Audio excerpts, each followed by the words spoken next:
ناس كتير فاكرة إن السفر معناه إنك تسيب بلدك وتهاجر، بس الحقيقة مش لازم إن السفر دايماً يكون كده. السفر مش بس عشان الفلوس، السفر عشان الروح والعقل والقلب. لما تسافر بتتعلم، بتشوف ناس مختلفة عنك، بتتعامل مع ثقافات عمرك ما كنت تتخيلها، تكتشف إن الدنيا أوسع بكتير من الحتة اللي أنت اتولدت فيها. الأرض دي كلها أرض ربنا، مش بس الحتة اللي أنت اتولدت وعشت فيها. كل بلد بتزورها بتسيب جواك بصمة، وكل خطوة بتاخدها بره المنطقة المريحة اللي أنت عشت فيها بتخليك إنسان أعمق وأنضج. أنا مش بقولك سيب بلدك، ولا بقولك ما تفكرش ترجع تاني، بالعكس، سافر وتعلم وتطور وارجع بلدك تاني، ساعدها في تطورها، خليها تستفيد من اللي انت شفته في حياتك. السفر بيعلمك الصبر، بيعلمك تتعامل مع الغربة، مع الاختلاف، بيعلمك تبص للحياة من زوايا تانية عمرك ما فكرت تبص لها. هتكتشف انك كنت شايف بس جزء صغير قوي من الصورة. الإمام الغزالي رحمة الله عليه قال: سافر تجد عوضا عن من تفارقه، وانصب فإن لذيذ العيش في النصب، إني رأيت ركود الماء يفسده، إن سال طاب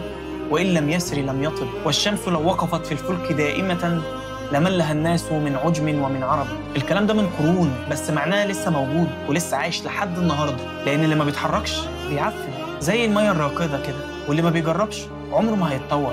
فلو عندك فرصة إنك تسافر حتى ولو سفر بسيط، سافر، جرب. مش لازم تبقى أغنى واحد في العالم، كفاية إنك ترجع من سفرك أغنى بتجاربك وبالحاجات اللي أنت شفتها، وترجع بعقل أنضج، عقل مفتوح، ترجع بنظرة جديدة للحياة. السفر مش بس مكان بتروحه، السفر حالة بتكسر فيها الروتين، وبتبدأ تشوف نفسك والعالم من أول وجديد.